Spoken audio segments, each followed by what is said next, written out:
तो एक विचार आया कि जिस भगवान को हम सब ने तन मन धन से प्यार किया,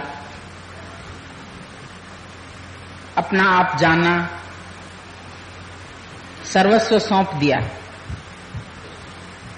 आज अज्ञान में कोई अपना जीवन किसी को सौंपता है और जब बिछड़ने का समय होता है तो सभी आंसू बहाते हैं, कोई पर्व नहीं मनाता। और यहां तो उससे भी ज्यादा विशेष प्रेम होता है गुरु के साथ। अभी भी सब बैठे हैं, जिन जिनको भी गुरु से लगाव हो गया है पूरी तरह से, अंदर में तड़प होती है, प्यार आता है, उसके लिए सब कुछ ये दिल कुर्बान करना चाहता है। क्या दे दें, क्या कर दें, जिन्होंने हमें जीना सिखाया। लेकिन आज वो दिन है जिस दिन उन्होंने ये झूठा शरीर 5 तत्व का त्याग दिया और सबके दिलों में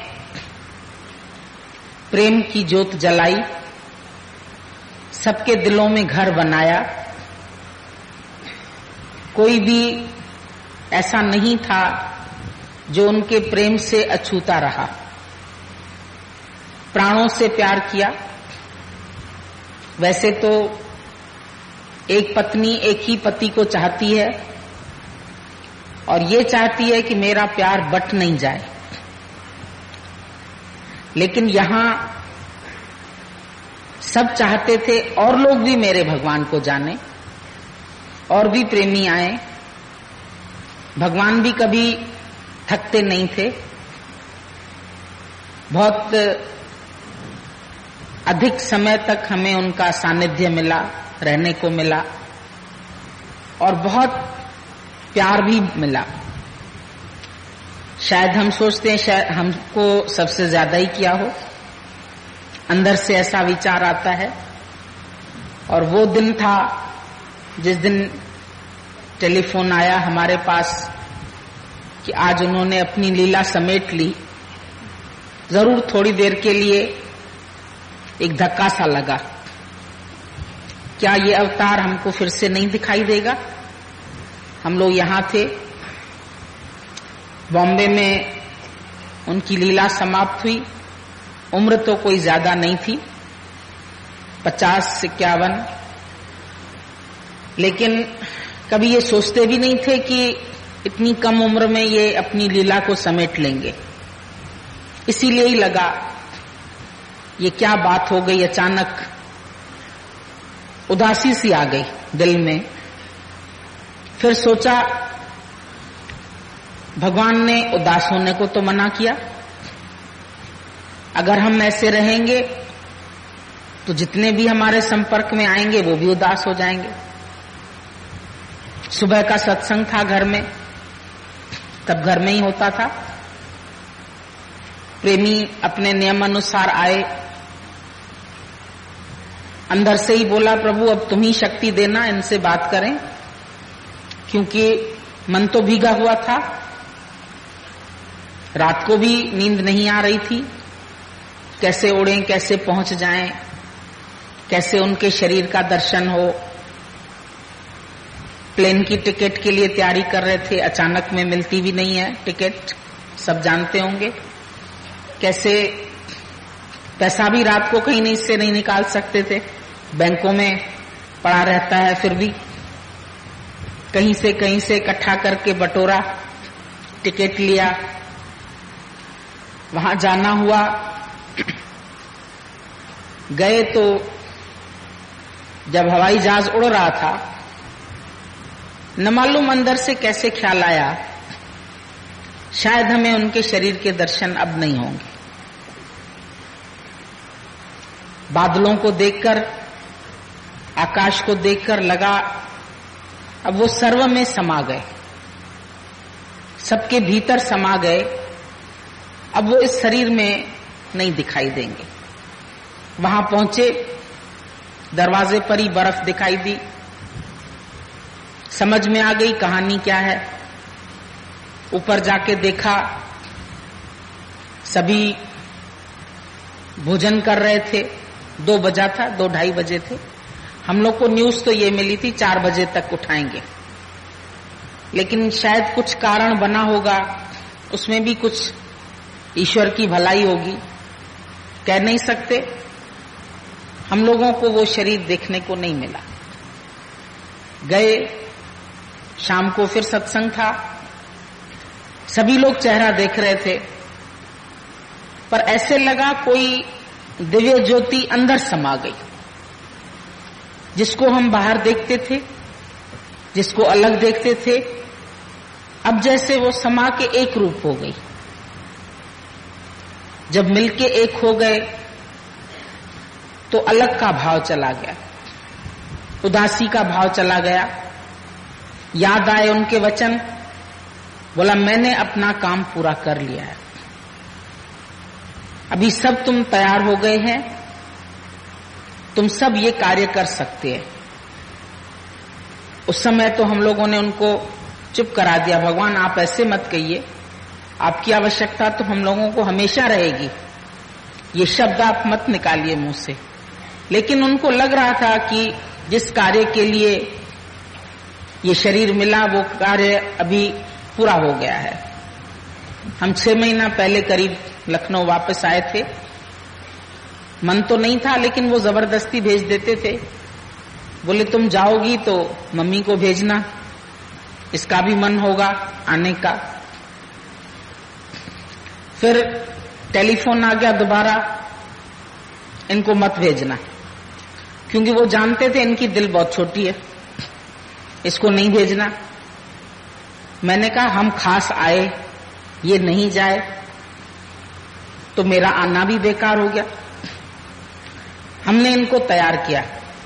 मैंने कहा आपको जाना है, टिकट आ चुकी है, आपको जाना है। बोला उधर से मना है, गुरु की अवज्ञा हो जाएगी।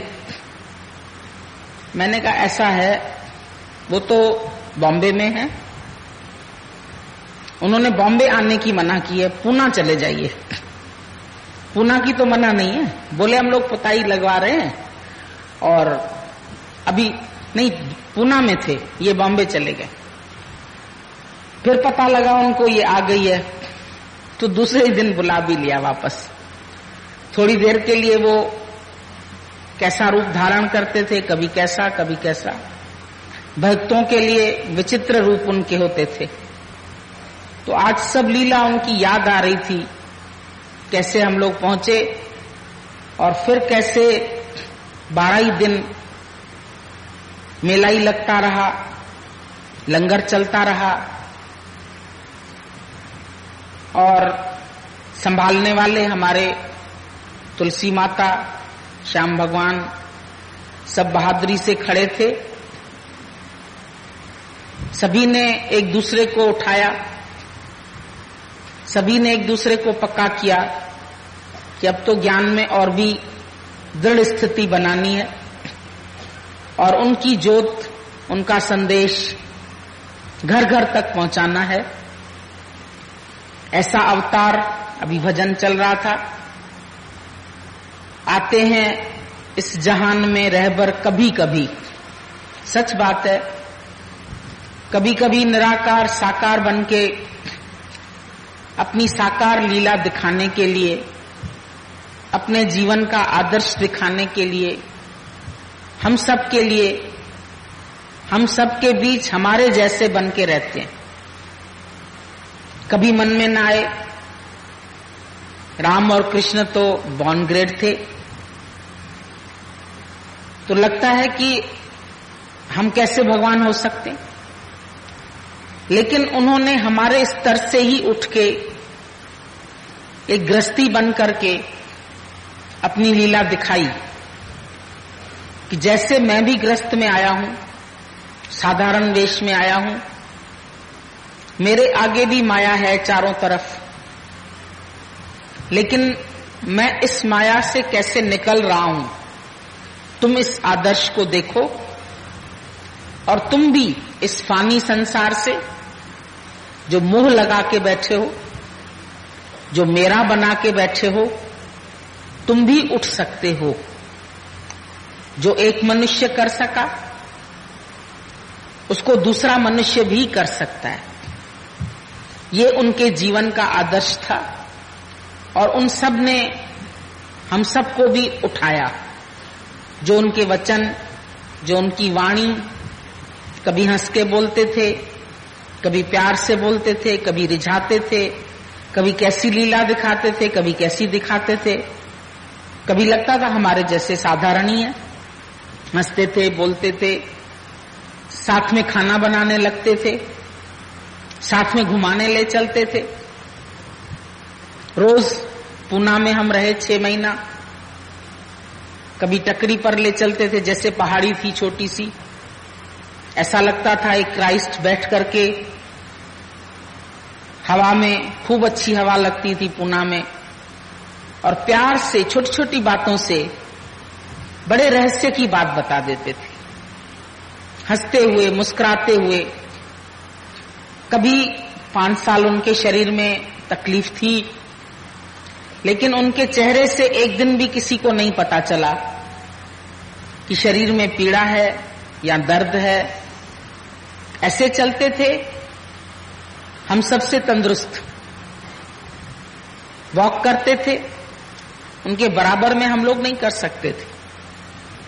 बोले क्या हुआ, मुझको तो कुछ भी नहीं है।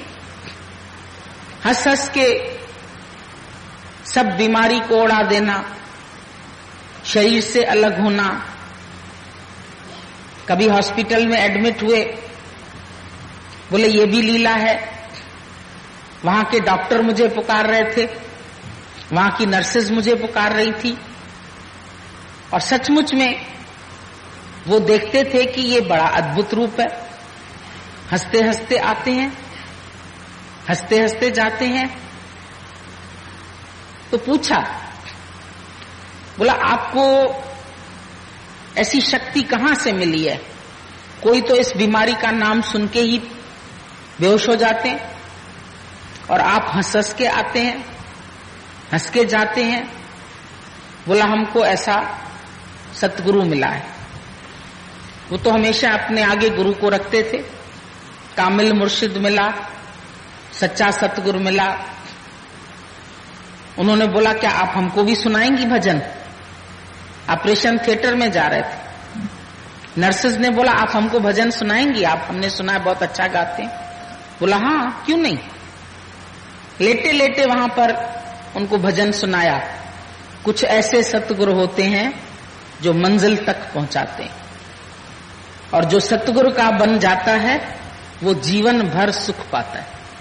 सब हैरान हो जाते थे। हॉस्पिटल में ऐसा मधुर आवाज गूंजा भगवान का, जो पेशेंट थे उनको भी जैसे रिलीफ मिला। बोले कौन आया है ये? जहां भी उनका जाना, युधिष्ठिर की बात याद आती है। उसने एक बार खाली कृष्ण भगवान के कहने से ही झूठ बोला था। अश्वत्थामा हता, धीरे से फिर बोला नरो वा कुंचर। द्रोणाचार्य जो था उसका बेटा था अश्वत्थामा, और उसकी एक ही वीकनेस थी, वो कभी मर नहीं सकता था। लेकिन पुत्र के मोह में उसकी मृत्यु होनी थी, ये भगवान जानते थे। इसलिए उन्होंने कहा कोई और अगर बोलेगा तो विश्वास नहीं करेगा द्रोणाचार्य, पर ये सत्यवादी है युधिष्ठिर, तो उसको ही बोला तुम कहो अश्वत्थामा हता, और उसी बीच जोर से नगाड़े बजवा दिए। आगे उसने सेंटेंस कहा नरो वा कुंचर। एक हाथी का नाम भी था अश्वत्थामा, और एक नर मतलब बेटा उसका। तो बेटा भी और इधर हाथी, तो मरा तो हाथी था। लेकिन उसने धीरे जब कहा नरो वा कुंचरा, द्रोणाचार्य ने ये शब्द नहीं सुने, सिर्फ इतना सुना अश्वत्थामा हता, मर गया। और उसके मोह में वो भी मर गए। हम उस दिन सोच रहे थे कितने बड़े बड़े गुरु, अब द्रोणाचार्य जैसा गुरु पुत्र वियोग में मर गया। दशरथ जैसा, रामचंद्र का पिता, पुत्र वियोग में उसके भी प्राण निकल गए। लेकिन आज दादा के ज्ञान से आप सब भी देखते होंगे, आपको भी फायदे हुए हैं, तभी इतनी दूर दूर से कोई आता है।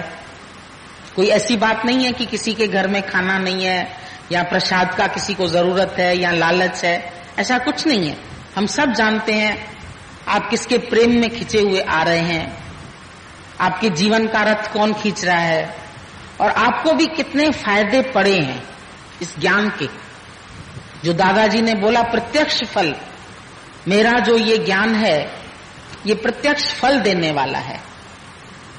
भक्ति और कर्म तुमको दूसरे जन्म में फल देंगे, लेकिन मेरा ज्ञान सुनोगे तो तुम इसी जन्म में अशोक होकर के रहोगे। और आज हम ये करामात देख रहे हैं। थोड़ा सा भी कोई दुखी आता है, 1 महीने में, 15 दिन में वो फिर हंसने लगता है, ऐसी वाणी सुन करके, ऐसा प्यार देख करके। क्योंकि दुनिया में प्यार तो सबको मिला है, पर ऐसा निष्काम प्रेम नहीं मिला है। निष्काम जीवन किसी ने नहीं देखा है, जो अपने तन का, मन का, धन का दूजों को दे जो दान। भजन में जरूर ये लाइन आई है, लेकिन ऐसा कोई जागृत मिसाल हमने नहीं देखा। वो हम लोगों ने गीता भगवान को देखा, कैसे वो दुख से, सुख से, मान से, अपमान से, जब दादा भगवान का भी शरीर शांत हुआ था हमारे ही घर में, उस समय तुरंत बोला था लक्ष्मी भगवान ने हारमोनियम लेके आओ, और हारमोनियम गीता भगवान ही बजाते थे। तबले लेकर के आओ, भजन गाओ। कोई गया नहीं है दुनिया से। यहां तक किसी को आंसू आए तो उनको सजा दी, उठक बैठक करवाई कि तुम गुरु को देह मानते हो। इसी कारण हम लोग सब, जब गीता भगवान का शरीर शांत हुआ, हमने कहा, वो तो अभी भी देख रहे थे हम लोगों को, कोई रोए, मैंने कहा उठक बैठक करवा देंगे ये तो। इसीलिए सब इतना शांति से सत्संग सुनने बैठ गए थे। तो युधिष्ठिर की बात बता रहे थे, जब उसका शरीर शांत हुआ, उसका चिट्ठा देखा गया कि उसके बुरे काम कितने थे, अच्छे काम कितने थे। तो उसमें बुरा एक ही बताया गया, एक ही बार असत्य बोला था अश्वत्थामा के लिए। तो उसको जो सजा मिली वो सिर्फ इतनी कि नरक के उस घेरे से पार होके स्वर्ग जाना था। नरक का समझो ये द्वार, इधर स्वर्ग है, तो इतना उसको पार करना था। बीच में नरक में लोग चिल्ला रहे थे, रो रहे थे। जैसे ही वो दरवाजे के पास आया, लोगों का रोना धोना बंद हो गया। युधिष्ठिर बोले क्या बात है, यहां अभी लोग इतना चिल्ला रहे थे, रो रहे थे, और अभी सब शांत हो गए। बोला ये एक ब्रह्मज्ञानी का प्रभाव है। तुम्हारा सिर्फ यहां एंटर होना, सबको शीतलता मिल रही है। जैसे एसी चलाते हैं तो कमरे में लगता है हम हिल स्टेशन पर बैठे, तो ब्रह्मज्ञानी का तो उससे भी बड़ा काम है। अगर एक एसी इतना ठंडक दे सकती है तो ब्रह्मज्ञानी क्या नहीं कर सकता है। सबको शीतलता मिल रही है, इसीलिए ये सब शांत हो गए। तो ब्रह्मज्ञानी गुरु जब आता है दुनिया में, उसकी सिर्फ प्रेजेंस वही हम लोगों को सुख दे देती है, वही हमारे मन को शांत कर देती है। कैसे भी आते हैं भूले भटके दुखियारे लोग, सब आकर के यहां पर शांत हो जाते हैं, मुस्कुराने लगते हैं, हंसने लगते हैं, प्यार करने लगते हैं एक दूसरे को। आज हमारा आपका कोई संबंध नहीं है वैसे शारीरिक, लेकिन आत्मक संबंध ऐसा है जो न तू मुझसे जुदा न मैं तुझसे जुदा। जो तू है सो मैं हूं, जो मैं हूं सो तू है। इतना बड़ा गुरु हमको देखता है, इतना बड़ा करके ये एक सतगुरु का ही काम है जो हमको इस माया से निकाल के, घेरे से निकाल के अपने सत स्वरूप में स्थित करता है। संत करे आप समान, करे भी क्या, वो तो बोलता है तुम पहले से ही मेरे जैसे हो, यू आर ऑलरेडी गॉड। मैं तुमको भगवान नहीं बनाता, पर तुम पैदाइशी ब्रह्म स्वरूप है ही ब्रह्म। ये शरीर रूपी माया थोड़े समय के लिए काया मिली है, और इसमें तुम भी जल्दी से जल्दी अपना काम उतार के बैठो। पता नहीं किस समय शरीर को बुलावा आ जाए, तो ज्ञानी अपना कार्य पूरा करके बैठता है। आपने अपना कार्य पूरा किया, जीव का ब्रह्म से मेल कर ही दिया। जीव और ब्रह्म की एकता है पहले से ही एक, लेकिन जीव भाव हमको अपने को आत्मा बोलने नहीं देता। इसीलिए जब गुरु हमको विकार रहित करता है, प्योर करता है, साफ करता है, जैसे कल भी हमने बताया, तुम कभी बाहर से आते हैं, बारिश पड़ रही है, कीचड़ में पैर सन गए, नाली में पैर पड़ गया, तो पहले पहले तुम क्या करते हैं? बाथरूम में जाके पहले अपने को साफ करते हैं। अंदर से तो तुम है शुद्ध, कीचड़ में पैर पड़ने से कोई तुम दूसरा व्यक्ति नहीं बन गया, पर कीचड़ धोनी पड़ती है। साफ सुथरे होके फिर नए कपड़े पहन के फिर अच्छे से जाके अपने कमरे में बैठते हैं। कीचड़ से सने पैर लेके अपने कमरे में नहीं जाएंगे, सारा कमरा भी गंदा हो जाएगा। तो हम आते विकारों से भरे हुए हैं, हम मैला तू उज्जवल करता। गुरु हमको उज्जवल करता है, साफ करता है, विकारों से रहित करता है, माया से रहित करता है, और किस तरह से? अपना आदर्श दिखा के। आप देखिए, पहले रेडियो आते थे। अच्छा, रेडियो से बड़ा मोह हो गया था, कान रस सुनते थे, भाई लता का गाना आ रहा है, इसका आ रहा है, रफी का आ रहा है, बड़ा अच्छी तरह से अब ये प्रोग्राम आने वाला है, अब ये प्रोग्राम आने वाला है, अब सिलोन चलाएं तो अब ये चलाएं, तो रेडियो के सारे कार्यक्रम याद रहते। लेकिन उसके बाद टेलीविजन आ गया। अब जो टेलीविजन में तुम गाना भी सुनते हैं और गाने वाले को भी देखते हैं, तो उससे ज्यादा सीखते हैं। कई रेसिपीज सिखाते हैं टेलीविजन में, पढ़ाई करवाते हैं, कंप्यूटर सिखाते हैं। तो जो हम देखकर सीख सकते हैं वो सुनकर कम सीख सकते हैं। शास्त्र की वाणी पहले हम लोगों ने सुनी थी, गीता पढ़ी थी, ग्रंथ साहब पढ़ा था, समझते नहीं थे। अभी उस दिन टेलीविजन में हमने देखा, ग्रंथ साहब का आनंद साहब पढ़ रहे थे, आनंद सुनो वड भागियों। उसमें सारा गुरु के ऊपर था, आनंद आनंद भया मेरे माए सतगुरु में पाया। तो एक एक बात समझ में आ रही थी। हमारे पास एक लड़की बैठी थी, बोले आप कैसे समझ लेते हैं? हमने बोला सच पूछो तो हमने कभी ग्रंथ साहब नहीं पढ़ा, जपजी साहब भी हमने उठा के नहीं पढ़ा, सुखमनी साहब भी नहीं पढ़ा, पर सब बात समझ में आ रही है क्योंकि खाली गुरु को पढ़ा, गुरु को देखा, गुरु को पढ़ा। आज एक एक वचन ग्रंथ साहब का सब समझ में आ रहा है। गुरुमुख नादों, गुरुमुख वेदों, गुरुमुख रहा समाई। गुरु ईश्वर, गुरु गोरख ब्रह्मा, गुरु पार्वती माई। गुरु ने ही माया का पार पाया है, तो गुरु के मुख से ही ग्रंथ निकलता है, गुरु के मुख से ही वेद। हमको वेद शास्त्र दूसरा पढ़ने की जरूरत नहीं है, क्योंकि हमने गुरु को पढ़ लिया, गुरु को जान लिया। गुरु ने प्रेम में मिला के हमको अपने से एक कर दिया। जब एकता का अनुभव हुआ तो उनके ही मुख से वेद, ग्रंथ, नाद, पुराण, कुरान, अभी कुछ भी पढ़ाओ, बाइबल पढ़ा लो, वही बात, उसमें भी सेम बात लिखी है। जो भी अवतार आते एक ही बात सुनाते।